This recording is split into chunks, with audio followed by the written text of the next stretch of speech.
Hi అండి. అందరికీ నమస్కారం. Welcome to my channel. ఈ వీడియోలో పెన్షనర్లకి గ్రీన్ సిగ్నల్ అండి. 70 ఏళ్ళు పైబడిన వారందరికీ కూడా సంచలన ప్రకటన. ఆ సమాచారాన్ని మనం ఈ వీడియోలో తెలుసుకుందాం. వీడియోని ఎక్కడే గాని స్కిప్ చేయకుండా ఎండ్ వరకు చూడండి. ఇన్ఫర్మేషన్ పూర్తిగా అర్థమవుతుంది. అలాగే వీడియో చూస్తున్న ప్రతి ఒక్కరు వీడియోకి లైక్ చేయండి ఫ్రెండ్స్. చాలామంది వీడియో చూస్తున్నారు, లైక్ చేయడం మర్చిపోతున్నారు. అలాగే కొత్తగా మన ఛానల్ చూస్తున్నవారు సబ్స్క్రైబ్ చేసుకున్నట్లయితే దయచేసి మన ఛానల్‌ని సబ్స్క్రైబ్ చేసుకోండి. దీని ద్వారా నేను చేసే లేటెస్ట్ వీడియోస్ అన్నీ మీ వరకు రీచ్ అవుతాయి. అలాగే ఈ వీడియోని తోటి పెన్షన్ మిత్రులతో అయితే షేర్ చేయండి. సో, పెన్షనర్లకి గుడ్ న్యూస్ అండి. 70 ఏళ్ళు దాటిన వారందరికీ కూడా వయోవృద్ధులకు, సీనియర్ సిటిజన్‌లకి మంచి గుడ్ న్యూస్ రావటం జరిగింది. ఎన్నో రోజుల నుంచి వెయిట్ చేస్తున్నటువంటి అంశానికి సంబంధించి గుడ్ న్యూస్ అయితే ఎట్టకేలకు రావడం జరిగిందనమాట.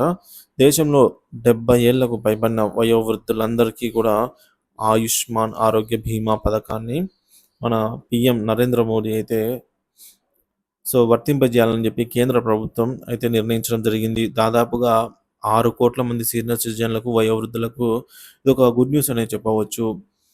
సామాజిక, ఆర్థిక స్థితితో సంబంధం లేకుండా ఏటా 5,00,000 వరకు మనకు ప్రతి సంవత్సరం 5,00,000 వరకు కూడా లిమిట్ అయితే ఉండడం జరుగుతుంది. ప్రతి సంవత్సరం 5,00,000 రెన్యువల్ ఉంటుందన్నమాట.